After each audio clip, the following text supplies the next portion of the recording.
Hello everyone, मेरा नाम ब्रिजेश मौर्य है और आपका स्वागत है बीएम लॉ क्लासेस में। आज हम स्टार्ट करने जा रहे हैं further issue of share capital, जो हमारा टॉपिक है। लेसन 2 हम पढ़ रहे थे। Lesson 2 share and share capital of company law.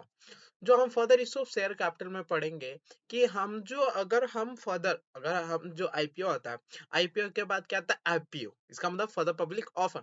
जो अब अगर आप ऑफर कर रहे हैं शेयर्स को ऑफर कर रहे हैं for the rising of share capital capital तो किन किन को हम ऑफर करेंगे अपना शेयर, किन किन को ऑफर करेंगे हम अपना शेयर्स। तो उसके बारे में हम इस सेक्शन में पढ़ेंगे और आगे और भी टॉपिक कंप्लीट करेंगे ना। पहले स्टार्ट करेंगे हम सेक्शन 62, जो बात करता है हमारा। सेक्शन 2 करता है for the issue of share capital, where at any time a company having the share capital propose to increase its subscribed capital by the issue of further shares, such shares shall be referred to।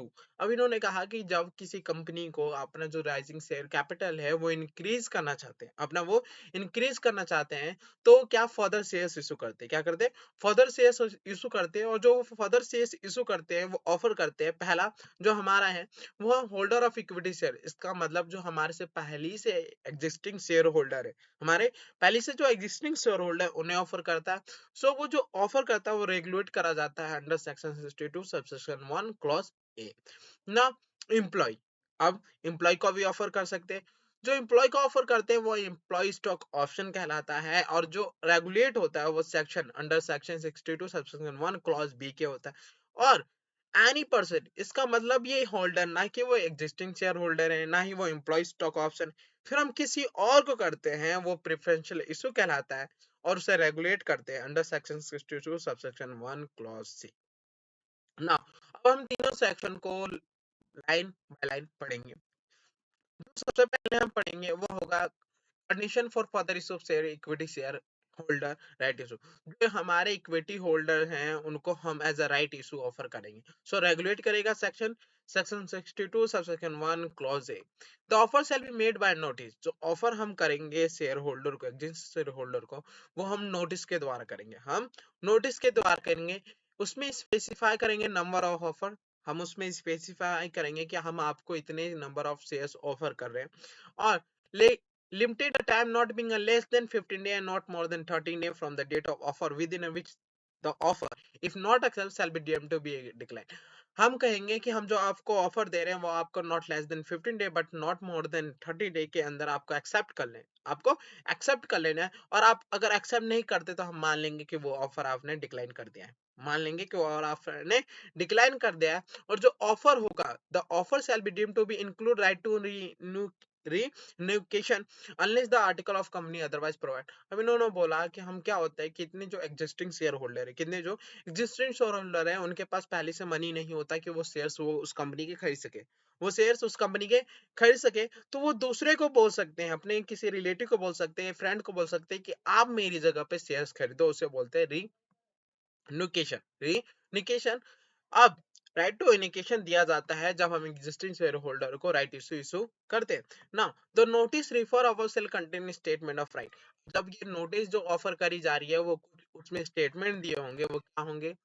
If the offer is rejected by the equity shareholder or after the expiry of time specify the notice aforesaid or the receipt of the earlier information from the person to whom such notice is given that decline to accept the share offer, the board of directors may dispose of them in a such manner as which is not disadvantage to the shareholder at and company। The notice shall be dispatched through the registered post या फिर speed post या फिर through electronic mode or courier or any other mode having the proof of delivery to existing shareholder at least 3 days before the opening of the issue। अगर जो notice हम dispatch करेंगे share holder को वो speed post हो सकता है, sorry register post हो सकता है, स्पीड पोस्ट हो सकता है, थ्रू इलेक्ट्रॉनिक मोड जैसे ईमेल हो सकता है, कुरियर कर सकते हैं हम, या फिर कोई भी ऐसा मोड जो बताता हो, जो प्रूफ देता हो delivery of the notice to the existing share holder. और जो हम नोटिस देंगे, जो इशू है हमारे, और हम जब एग्जिस्टिंग शेयर होल्डर को राइट इशू देंगे उसके ओपन होने से पहले 3 दिन पहले हम वो नोटिस दे देंगे ना। The the article of company otherwise provide. The director must state in the notice of offer of the shares offer right issue shares the fact the shareholder also right to renounce the offer in a whole or in a part favor of the some other person. Example, जैसा मैंने बताया कि एक share holder जो जिसने share holder है अगर उन्हें राइट इशू दिया जाता है तो उन्हें कहा जाता है कि अगर उनके पास कैपेबिलिटी नहीं है वो शेयर्स खरीदने की, वो शेयर खरीदे कि या तो वो पूरे शेयर्स या फिर उनका छोटा सा पार्ट वो किसी और को रिनाउंस कर सकते हैं, किसी और को बोल सकते हैं कि आप मेरे शेयर्स खरीद लें. However, in the case of the private company cases, 90% of the member or a private company have given their consent in writing or electronic mode. The period lesser than those specified in the subclause or subsection shall apply. अब इन्होंने बोला कि जो हमने 15 दिन not less than 15 दिन और not more than 30 day दिया था, अगर उसमें अगर किसी प्राइवेट कंपनी में 90% अपने शेयर होल्डर बोल दे राइट कंसेंट दे दे कि जो आपने टाइम है वो आप बढ़ा सकते हैं या फिर कम कर सकते हैं, 15 दिन से कम कर सकते हैं, तो मगर उसके लिए हमें 90% तक का क्या चाहिए, कंसेंट चाहिए, और in the case of the private company. Now बात करते हैं provision of section 62 are applicable to all type of company except Nidhi company. जो सेक्शन 62 है तो राइट टू एग्जिस्टिंग जितने भी राइट है, राइट इशू शेयर करते हैं हम, या फिर एम्प्लॉय स्टॉक ऑप्शन, या फिर any preference share holder offer है, जो भी सारी सेक्शन 62 है ये एप्लीकेबल नहीं होता निधि कंपनी में. हर कंपनी पे होता मगर निधि कंपनी पे एप्लीकेबल नहीं होता. Restriction contained in section 62 of the act regarding issue of further shares do not apply to increase of subscription capital of company caused by exercise of option as a term attached to the debenture issue or loan raised by the company to convert such debenture or loan into the shares company. जो increase कर रहे हैं, जो increase कर रहे हैं हम अपने शेयर्स, इंक्रीज कर रहे हैं शेयर्स, जो हमारे डिवेंचर है उन्हें कन्वर्ट करके इक्विटी में, या फिर लोन है उन्हें कन्वर्ट करके इक्विटी में, तो ये कभी भी इंक्रीज ऑफ सब्सक्राइब कैपिटल नहीं कहलाएगा और इसके ऊपर हमारे सेक्शन 62 एप्लीकेबल नहीं होगा. क्या होगा, सेक्शन 62 एप्लीकेबल नहीं होगा, ये बोलता है सेक्शन 62 सबसेक्शन 3. ना अब कन्वर्जन ऑफ पार्ट या फिर all of debenture issued to या फिर loan obtain by from any government in the shares of company in a pursuance of direction issued by the government in public interest or such term and condition as appear to be fair and reasonable to the government, even if the term of issue of such debenture or loan do not contain a term providing for option for such conversion. इस पे भी अगर कोई भी conversion या फिर part of debenture कोई भी है उसे भी उस पे भी अप्लीकेबल नहीं होगा जो गवर्नमेंट द्वारा हेल्ड करा गया है, जो गवर्नमेंट द्वारा ऑब्टेन किया है, गवर्नमेंट से हमने ऑब्टेन करा उस पे भी अप्लीकेबल नहीं होगा. कौन, हमारा सेक्शन 62. ना then in determining the term and condition of conversion under section 62 subsection 4, ये जो हमने पढ़ा है, the government shall have the due regard the financial position of the company, the term of issue of debenture या फिर loan, as the case may be, the rate of interest payable on such debenture or loan at the may be considered necessary. जो इन्होंने कहा कि जो हमारा term and condition है conversion का, जो कन्वर्जन का वो गवर्नमेंट है वो डिसाइड कर सकती है, फाइनेंशियल पोजीशन के अकॉर्डिंग डिसाइड कर सकती है, उन पे इंटरेस्ट कितना पे करना है वो डिसाइड करा जा सकता है. नाउ अब जरूरी होगा, अब बात करते हैं where the government has by order made under section 62 subsection 4 directed that any debenture or loan or any part thereof shall be converted into share in a company, and where no appeal has been preferred to the tribunal under section 62 subsection 4, or where the such appeal has been dismissed, the memorandum of such company shall, where the such offer has been effect of increasing the authorized share capital of company, stand alterate the authorized share capital of the such company shall stand increased by the amount equal to amount of the value of shares which debenture or loan part thereof has been converted into section. अब इन्होंने बोला कि जो भी shares, जो भी loan है, debenture वो कन्वर्ट होते हैं, उनके वजह से अथॉराइज शेयर कैपिटल हमारा बढ़ता है, हमारा इंक्रीज होता है, तो हम उसे लिखेंगे, हम उसे आर्टिकल ऑफ एसोसिएशन मेमोरेंडम में बताएंगे कि हमारा शेयर कैपिटल इंक्रीज हुआ है according to section 62 subsection 6. Now बात करते हैं हम procedure for right shares issue of right share. तो हम कभी भी राइट इशू करेंगे राइट शेयर्स तो कैसे करेंगे, इसकी प्रोसीजर की बात करते हैं. Now check whether the right issue result in increase of authorise capital. हम ये देखेंगे कि जो हमारा राइट इशू है वो क्या इंक्रीज कर रहा है ऑथराइज कैपिटल, वो क्या इंक्रीज कर रहा है हमारा authorise capital. Now if so call, if करता है तो हम क्या करेंगे, कॉल करेंगे board meeting to approve the notice of general meeting to pass a necessary special resolution at the general meeting to amend a memorandum article of association. अगर हमें अब जब क्या होता है कि हमारा जो मेमोरेंडम एसोसिएशन है उसमें एक क्लोज होता है, वो होता है कैपिटल क्लोज, वो होता है कैपिटल क्लोज। जब उसे हम इंक्रीज करते हैं तो हमारा मेमोरेंडम ऑफ एसोसिएशन भी अल्टर करा जाता है, इसका मतलब उसमें भी चेंजेस अमेंड करा जाता है। तो अब जब हम इंक्रीज कर रहे हैं अपना ऑथराइज कैपिटल, जैसे हमने पढ़ा, तो द राइट इशू, तो उसमें कब करेंगे, तो उसके लिए हमें कॉल करना पड़ेगा बोर्ड मीटिंग, और बोर्ड मीटिंग जब हम करना करेंगे उसमें नोटिस इशू कराएगा for the general meeting pass necessary special resolution. किस लिए स्पेशल रेजोल्यूशन पास करेंगे? फॉर द अमेंड मेमोरेंडम और आर्टिकल ऑफ एसोसिएशन। नाउ अब बात करते हैं, जब हम नोटिस इशू कर देंगे तो हम करेंगे general meeting and obtain a share holder approval through the special resolution. Offers should be made by notice, specify the number of share offer and a limit not being less than 15 days and the not exceeding the 13 days from the offer which the e option deemed to be declined. Simple जैसे हमने पढ़ा, अगर हमें general meeting हो गई, हमने special resolution pass करवा दिया, तो हम क्या करेंगे? नोटिस इशू करेंगे। हम क्या करेंगे? नोटिस इशू करेंगे, और नोटिस इशू करेंगे तो हम उसमें ये बताएंगे कि हम आपको इतना शेयर होल्डर को जो हम कहेंगे इसमें आपको इतना शेयर होल्डर हम शेयर ऑफर कर रहे हैं, और इतने टाइम के आप 15 दिन के अंदर आपको 15 दिन नॉट मोर देन 30 डे के अंदर आपको शेयर्स एक्सेप्ट कर लेना है, और अगर आपने एक्सेप्ट नहीं करा तो हम मान लेंगे कि डिक्लाइन कर दिया।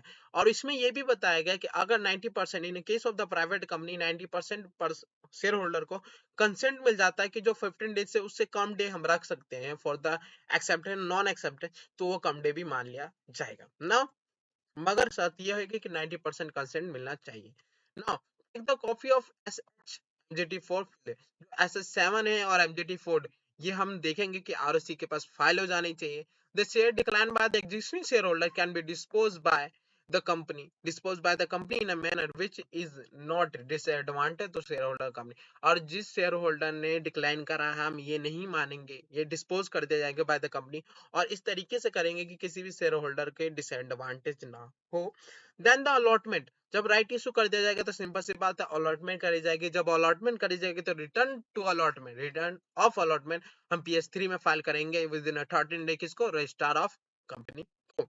Now, उसके बाद जब अलॉटमेंट हो जाएगा तो हम सर्टिफिकेट इशू करेंगे, डिलीवर करेंगे within period of 2 month from the date of allotment, and they intimate the detail of allotment of share depository immediately on the allotment of share. हम उसके बाद सर्टिफिकेट इशू करेंगे, deliver कर दिया जाएगा। और अगर इंटीमेट डिपॉजिटरी है, डिमेंट से रिलेटेड है, तो डिपॉजिटरी को इन्फॉर्म करा जाएगा अलॉटमेंट ऑफ शेयर्स जितने भी हमने अलॉट करे हैं। ये हो गया हमारा सेक्शन 62 सबसेक्शन 1 क्लॉज ए, जो हमारा राइट इशू से रिलेटेड था। अब बात करेंगे एम्प्लॉय स्टॉक ऑप्शन। इसके एम्प्लॉय स्टॉक ऑप्शन इसके उन्होंने बताया कि subsection 37 of section 2 of the company act, employ stock option मतलब होता है, employ stock option means an option given to director, officer, employ of a company, या फिर इसके होल्डिंग कंपनी, सब्सिडी कंपनी और of company if any which gives us such a direction officer or employee the benefit या फिर right to purchase या फिर to subscribe for the shares of a company at a future date at a predetermined price।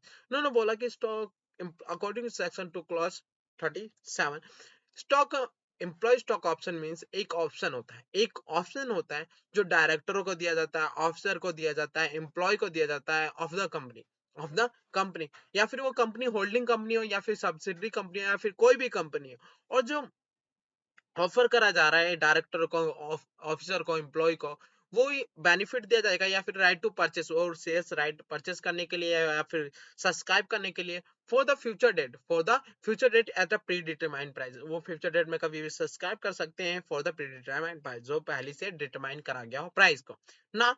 According to section 62 subsection 1 clause B provide that company may issue further shares to the employ. Simple हमने पढ़ा था कि company जो है further shares issue कर सकती है employ को under a scheme of employ stock option subject to special resolution pass होना चाहिए by company and subject to such condition as been prescribe, but in case of the private company special resolution has been substitute by the ordinary resolution. मगर अगर public company की बात करें तो हमें जो शेयर्स इशू करने हैं as a stock employ stock option, उसके लिए हमें स्पेशल रेजोल्यूशन पास करवाना पड़ेगा इन द जनरल मीटिंग। मगर वही अगर प्राइवेट कंपनी हो तो और स्पेशल रेजोल्यूशन के जगह हम ऑर्डिनरी रेजोल्यूशन भी पास करवा के हम stock employ stock option issue कर सकते हैं। ना। तो हम बात करेंगे, तो हम एम्प्लॉय स्टॉक ऑप्शन पढ़ेंगे, उसके संग हम रूल पढ़ेंगे। जो हमारा रूल होगा वो यही होगा, rule 12 of the company share capital and debenture rule 2014।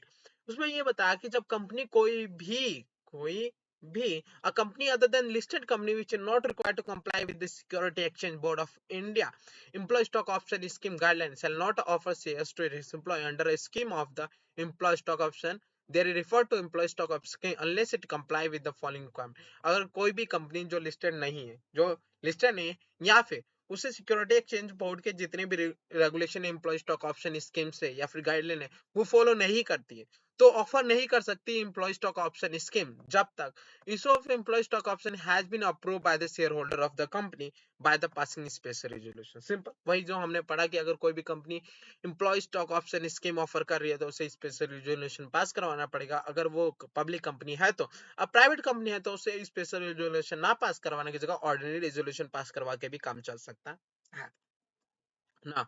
Is employ for the purpose of section 62। अब हमने कहा कि हम एम्प्लॉय को ऑफर करेंगे, एम्प्लॉय को ऑफर करेंगे, क्या करेंगे, एम्प्लॉय स्टॉक ऑप्शन स्कीम। तो जो एम्प्लॉय को ऑफर करेंगे वो कौन होते हैं, वो कौन होते हैं, तो according to section 62 subsection 1 clause B में बताया गया कि एम्प्लॉय हम किसे कहेंगे, एम्प्लॉय किसे कहेंगे, a permanent employ of the company who has been working in India और आउटसाइड इंडिया। यहाँ गौर करने की चीज है, क्वेश्चन काफी टाइम तक मैंने देखा है कि जो क्वेश्चन है वो घुमा के दे जाता है कि अगर कोई पर्सन जो परमानेंट एम्प्लॉय है वो आउटसाइड इंडिया वर्क कर रहा है, आउटसाइड इंडिया वर्क कर रहा है ऑफ द कंपनी, तो क्या उसे हम employ stock option option scheme offer कर सकते हैं। तो हमें ये ध्यान देना है कि जो एम्प्लॉय है वो क्यों ना वो इंडिया में काम कर रहा, क्यों ना आउटसाइड इंडिया कर रहा, वो परमानेंट एम्प्लॉय है ऑफ द कंपनी, तो वो हमारा एक एम्प्लॉय की डेफिनेशन में इंक्लूड करा जाता है according to section 62 subsection 1 clause B ना। डायरेक्टर ऑफ कंपनी, कोई डायरेक्टर है वो भी इंक्लूड करा जाएगा एम्प्लॉय, वेदर होल टाइम डो हो या, बट वो इंडिपेंडेंट डायरेक्टर नहीं होना चाहिए, बट वो इंडिपेंडेंट डायरेक्टर नहीं होना चाहिए। An employ as defined clause A और बी, जैसा हमने परमानेंट एम्प्लॉय बताया और डायरेक्टर बताया, अगर वो किसी सब्सिडरी कंपनी के जो इंडिया में या फिर आउटसाइड इंडिया में, क्या है, इंडिया और आउटसाइड इंडिया में, या फिर होल्डिंग कंपनी है उसके भी हम जो भी ऑफिसर डायरेक्टर है या फिर एम्प्लॉय, उसे भी एम्प्लॉय की डेफिनेशन में इंक्लूड करते हैं, बट डज नॉट इंक्लूड, किसे हम इंक्लूड नहीं करेंगे, employ who is a promoter or person belonging to promoter group, कोई भी एम्प्लॉय जो प्रमोटर हो या प्रमोटर्स के ग्रुप से रिलेटेड हो उसे इंक्लूड नहीं करेंगे एम्प्लॉय की डेफिनेशन में। A director who either himself or through his relative या फिर through any body corporate directly or indirectly hold more than 10% of our outstanding equity से, अगर कोई भी डायरेक्टर या वो खुद या फिर किसी के रिलेटिव के द्वारा या फिर कोई बॉडी कॉर्पोरेट या फिर डायरेक्टली या इनडायरेक्टली अगर more than 10% of the equity share outstanding equity shares उसके पास है, होल्ड कर रखा है, तो वो भी हमारे एम्प्लॉय के डेफिनेशन में नहीं गिना जाएगा according to section 62 subsection clause ना। डिटेल एक्सप्लेमेंटरी स्टेटमेंट हमने पढ़ा है कि 102 अकॉर्डिंग टू सेक्शन 102 और कभी भी कोई नोटिस दिया जाता है तो उसके संग एक्सप्लेमेंटरी स्टेटमेंट जरूर अटैच किया जाता है। उसे जब भी हम नोटिस ऑफर कर रहे हैं एम्प्लॉय को उसके संग नोटिस हम जरूर नोटिस के साथ एक्सप्लेमेंटरी स्टेटमेंट जरूर देंगे, और उस एक्सप्लेमेंटरी स्टेटमेंट में ये सारी चीजें होनी चाहिए, जितनी देर के ऐसे तक ये सारी चीजें होनी चाहिए ना। Free pricing in the conformity with the accounting policy. The company granting option to its employee pursuant to employee stock option scheme will have the freedom to determine the excise price to conformity with the applicable accounting policy if any। इन्होंने कहा कि जब हम employ stock option scheme जो offer कर रहे हैं हम एम्प्लॉय को, उसकी जो प्राइस है शेयर्स की, जो प्राइस होगी शेयर्स की वो हमारे पास फ्री है, हम कोई भी प्राइस रख सकते हैं, मगर प्राइस होगी वो अकाउंटिंग पॉलिसी को ध्यान देते हुए ही होगी। ठीक है now, separate resolution for granting the option to employee of the holding subsidiary company etcetera certain cases, अगर कोई भी एम्प्लॉय स्टॉक ऑप्शन अगर होल्डिंग कंपनी या फिर सब्सिडी कंपनी के एम्प्लॉय को या फिर डायरेक्टर को ऑफर करा जा रहा है तो उसके लिए हमें special resolution separate special resolution pass करवाना पड़ेगा। कौन से केसेस में इसकी बात करते हैं, now state that approval of share holder by way of separate resolution, क्या एक अलग सा रिजोल्यूशन हमें पास करवाना पड़ेगा shall be obtained by the company in case of, अगर grant of option to employee of subsidiary या फिर holding company, किसी भी holding या subsidiary company के employee को अगर ऑप्शन ग्रांट कराया जाएगा तब हम सेपरेट रेजोल्यूशन पास करेंगे. Then grant of option to identified employee during the 1 year equal to or exceeding 1% of the issued capital excluding outstanding warrant conversion of the company at time of the grant option.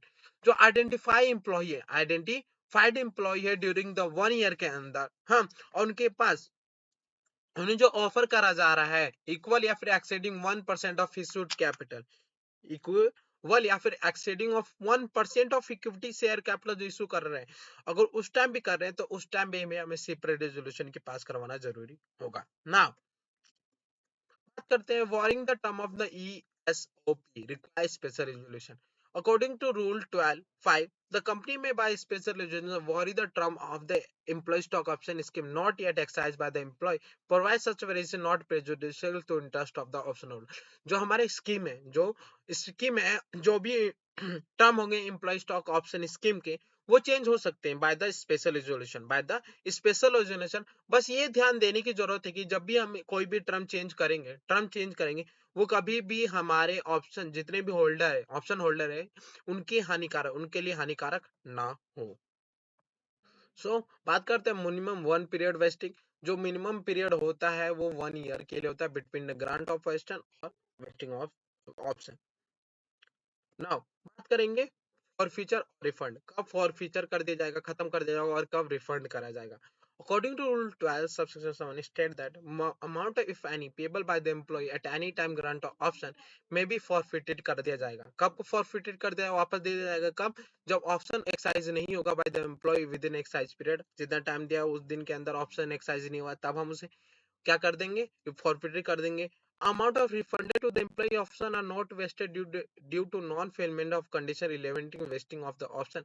और जो option है अगर वो fulfil सारे condition fulfil नहीं करते तब हम उनके पैसों को क्या कर देंगे, रिफंड कर देंगे. अब बात करते हैं हम कंडीशन की. अकॉर्डिंग टू रूल 12 सबसे 8 following condition, the option granted to employ shall not be transfer. जो हम ऑप्शन किसी एम्प्लॉय को कर रहे हैं ऑफर, वो कभी भी ट्रांसफर किसी को ट्रांसफर नहीं कर सकता है, जैसे रिनाउंस नहीं कर सकता. Option granted to employ shall not be pledge. जो हम ऑप्शन ग्रांट कर रहे हैं वो प्लेज नहीं हो सकता, आप टेकन मॉर्टगेज नहीं हो सकता, अदरवाइज इनकम्बरेंस और एनी अदर मैनर नहीं यूज करा जा सकता. Simple. No person other than employee to whom the option is granted shall be entitled to exercise the option. Employ के द्वारा कोई और पर्सन ऑप्शन इंटेल नहीं कर सकता. नाउ बात करेंगे हम death, permanent disability, resignation of employee who were granted with the option. जो granted करे गए थे ऑप्शन उनकी बात करेंगे. अगर उनका डेथ हो जाता है, परमानेंट डिसेबिलिटी हो जाती है या फिर रेजिग्नेशन करते हैं. So according to rule 12 state that event of the death of employee while in employment, all the option granted to him till the such date shall vest in the legal hire or nominee of the dead employee. वो जो grant करा जो हमने कोई भी employ जिसकी death हो जाती है, ठीक है, वाइल इन एम्प्लॉयमेंट, तो उसे हम वेस्ट कर देंगे किसे मदद दे देंगे, किसे, लीगल हायर या फिर nominee of deceased employ. Now employ अगर सफर कर रहा है permanent incapacity, all option granted to him shall on the permanent incapacity shall vest on the day. और जब उनका परमानेंट कैपेबिलिटी जो हट जाती है उस दिन हम उसको क्या कर देंगे, वेस्ट कर देंगे, दे देंगे. देन रेजिग्नेशन की बात करें तो resignation termination of employment, all option not vested in employee as on the date of expire. और जो हमने ऑप्शन है उन्हें नहीं दिया जाएगा in the date of expire, जब उनका रेजिग्नेशन या फिर टर्मिनेशन होता है. सिंपल. अगर स्टॉक ऑप्शन स्कीम है तो हम उसे बोर्ड रिपोर्ट में जरूर लिखेंगे according to rule 9-12 subsection rule 9. Manner of registration, registration हम जरूर करेंगे जब भी हम स्टॉक ऑप्शन देंगे, ऐसे फॉर्म नंबर SS6 में उसे मेंटेन करेंगे. नाउ बात करते हैं procedure for employ stock option की. Board meeting approval. सबसे पहले हमारा क्या होगा, बोर्ड मीटिंग करेंगे, उसमें नोटिस इशू करेंगे जनरल मीटिंग के लिए along with special resolution. Then ensure करेंगे कि प्रिस्क्राइब डिस्क्लोजर एक्सप्लेनेटरी स्टेटमेंट हो. जब स्पेशल रेजोल्यूशन पास हो जाएगा तो उसे हम क्या करेंगे, एमजीटी 12 के अंदर पासिंग स्पेशल को फाइल करेंगे किसको, रजिस्ट्रार को, with in 13 day. The company granting option to its employee pursuant to employee stock option scheme will be have to freedom determine the exercise price, जैसा पढ़ा गया था। Approval of shareholder by way of separate resolution shall be obtained by in case of, जब भी share holder हम special resolution कब हम separate पास करेंगे, हम ये भी पढ़ लिए थे कि अगर सब्सिडी होल्डिंग कंपनी के एम्प्लॉय को ग्रांट करा जा रहा ऑप्शन, तब हम सेपरेट रेजोल्यूशन पास करेंगे, या फिर 1% या फिर equal to 1% of issue capital करा जा रहा है ऑप्शन आइडेंटिफाई एम्प्लॉय को, तब सेपरेट रेजोल्यूशन पास करेंगे। Now, the company may have especially vary the term of the employee to not excise the employee। Simple हमने पढ़ा कि अगर कोई भी term employ stock option scheme का चेंज करते हैं तो चेंज कर देता है, कोई भी ऐसा चेंज नहीं होना चाहिए जिससे कोई भी होल्डर है उनकी हानिकारक पहुंचे। Now,